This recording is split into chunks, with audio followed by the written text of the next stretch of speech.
Hey, it's Mr. Lum again, and we're going to be talking about the periodic table and the way it was organized. So if you look in your textbook and head in on page 158, you can kind of see how early attempts of making it organized. But another guy by the name of Dmitry Mendeleev came along, and he made a periodic table based on mass and properties.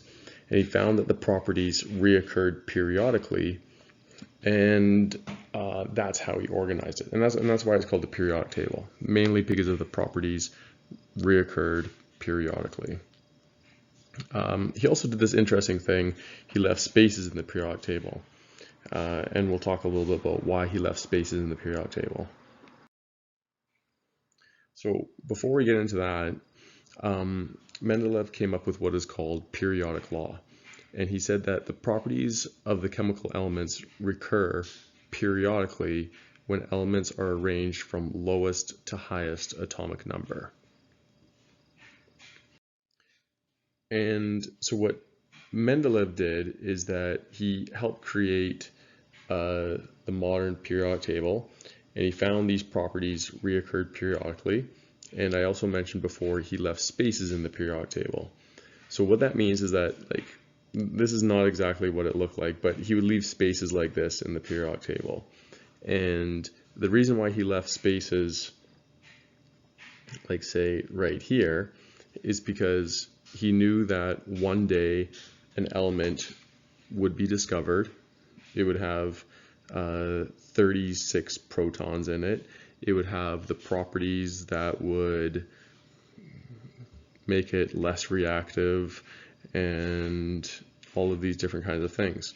And so he would leave a space there, but what he would write in that space is like how it would behave, what it would react, what it would look like approximately, what the weight, and he would even like put in some things about like melting point and based on all of the other elements that were found in the same column or the same family.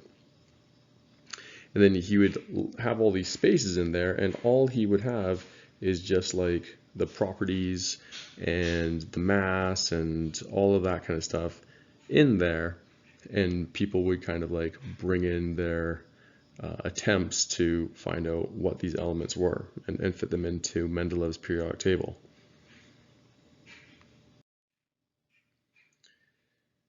Now, there are some different groups in the periodic table. A lot of these we've already covered, like alkali metals, alkaline earth metals, halogens, noble gas, and there's a few that we haven't talked about, and those are the representative elements, transition metals, lanthanides, and actinides.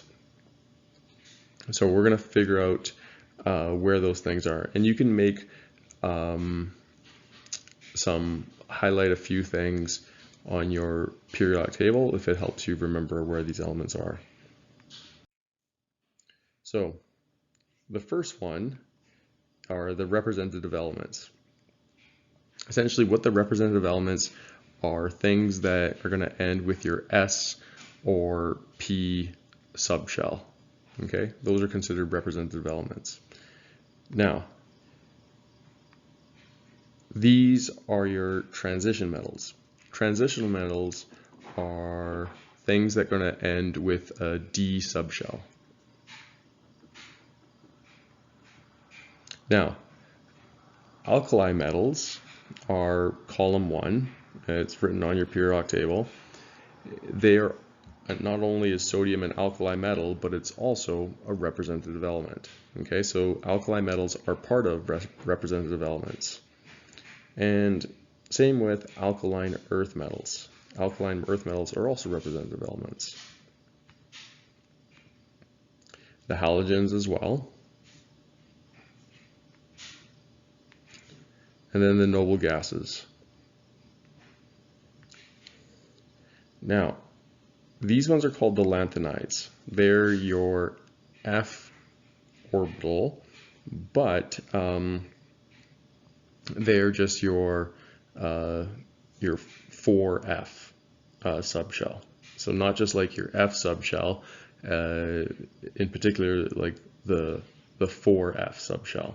Now, why do they have that weird name, lanthanides?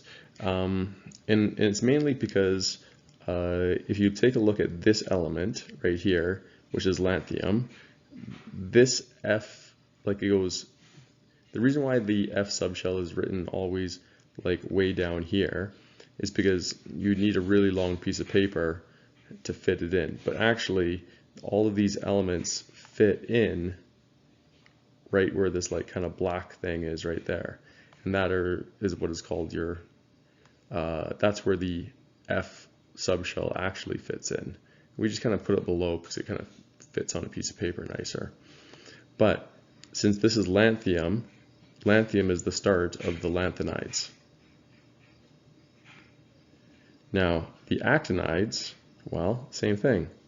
This is actinium, and they are the start of the actinides, which is your 5F subshell.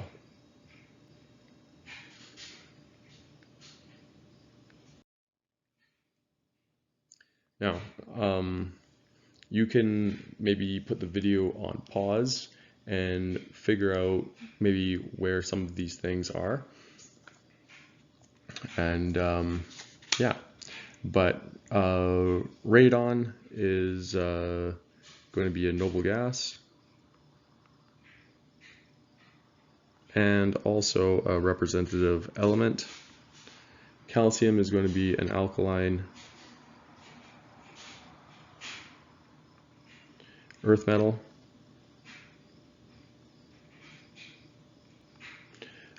And also a representative element.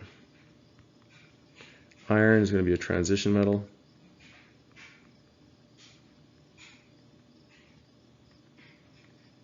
Cesium is going to be an alkali metal.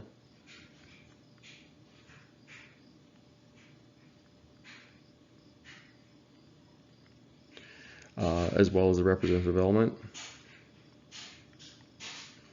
And iodine is going to be a halogen, as well as a representative element. And then uranium is going to be an actinide.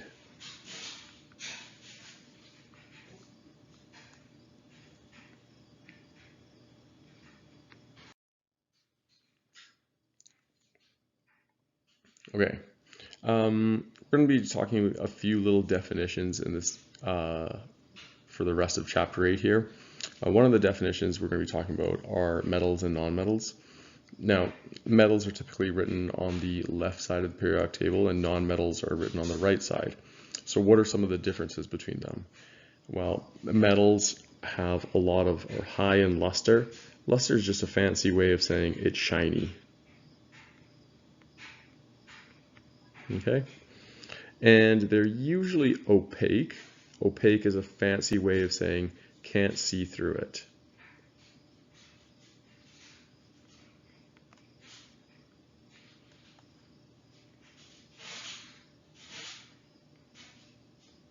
Okay, metals are typically good conductors for electricity and heat. That means heat can go through it very quickly and easily. Same with electricity. Metals are typically solid at room temperature. There are a couple of exceptions to that rule. And metals are malleable and ductile. So malleable is a word that means it can be like pounded or hit into flat sheets. So like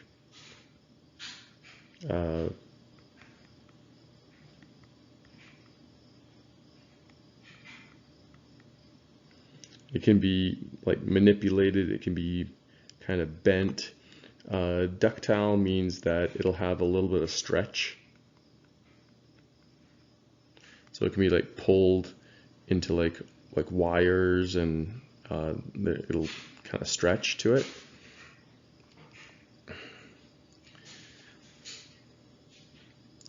Now, nonmetals, there's a big range. Most of them are like going to be quite dull in nature, but some of them can be very shiny. So like a diamond, for example, is quite shiny, has a lot of luster, and a lot of the crystals that are made have lots of luster, but a lot of things are quite dull. Like a lot of things that are carbon based are quite dull. Now, nonmetals can range from things that are opaque, can't see through it, to transparent, kind of like glass. Nonmetals are typically poor conductors. We'll talk about a few of the minor exceptions, but they usually do not allow heat or electricity to pass through them easily. And metals are typically solid. Non-metals, you can find solids, you can find liquids, and you can find a lot of gases. Now, nonmetals are typically brittle. Now, what brittle means, a lot of people think brittle means weak, but what brittle actually means is that brittle means that it'll crack or break. And I think people think that still means weak, but so let me give you an example of something that normally people wouldn't really consider weak. So an example of a non-metal would be like a diamond. So diamonds are kind of famously known as being very, very hard. And but we would say that a diamond is definitely not malleable. It cannot be hit and molded into something flat. Okay, a diamond definitely cannot be stretched. A diamond is not ductile. If enough pressure is put onto a diamond, and it is a lot of pressure, it'll crack and shatter. Okay, and so therefore we would say a diamond is brittle, because when it does eventually give, what's the outcome? Well, it's going to shatter.